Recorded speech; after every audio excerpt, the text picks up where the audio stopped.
Sir बरेच long term acid हे IBS असल्यामुळे बरेच काही डिस्टर्बन्स असतो आणि बरेच पेशंट स्मोकिंग अल्कोहोल ऍडिक्शन मध्ये जातात. सर हे ऍडिक्शन जर करत असेल तर त्यांना IBS आणखी जास्त ट्रिगर होतो का?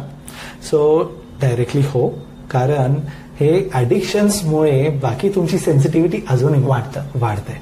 तर ती सेन्सिटिव्हिटी वाढल्यामुळे तुमचे सिम्पटम कंट्रोलचा जो काही थ्रेशोल्ड आहे तो अजूनच वर्सन होतो. सो आणि त्याने बाकीचेही होतात की स्मोकिंग वी नो की it is one of the major issues for mental health. हे त्यावेळेस टेम्पररी बरं वाटतं की अरे मी स्मोक केलं आणि आता मला बरं वाटतंय, बट लॉंग टर्म मध्ये डिप्रेसिव्ह इफेक्ट्स जास्त असतात. Alcohol is a known depressant. So depression मध्ये अल्कोहोल म्हणजे लिटरली एक स्पायरल मध्ये अडकलेला असतो. सो त्याच्यातनं ऍडिक्शन मधून बाहेर काढलं की lot of people feel fresh, त्यांचं गट हेल्थ इम्प्रूव्ह होतं, मेंटल हेल्थ इम्प्रूव्ह होतं. त्यामुळं ऍडिक्शन्सलाही तेवढंच इफेक्टिव्हली अड्रेस करणं गरजेचं असतं. ओके, म्हणजे आला जर ऍडिक्शन असेल IBS असेल तर it is better to stop that addiction. It can be a first line of treatment. Addiction de addiction easy नाहीये.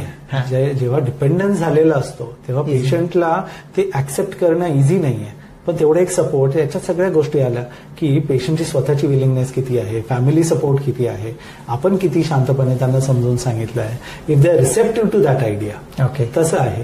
काही लोकांनी सांगितलं नाही उसके बिना होता ही नाही है मेरा, वो तो चलता रहेगा. सो एक थोडंसं वेळ देऊन त्यांना प्रत्येक वेळेस रिअलाइज होणं पण तितकंच गरजेचं. रिअलाइज होऊन रिएन्फोर्स करून ते करणं गरजेचं असतं. त्यामुळे IBS is never 1 or 2 visit issue. Always tell it is going to take some time. थोडासा पेशन्स ठेवणं गरजेचं असतं. रिझल्ट हळूहळूच येतो.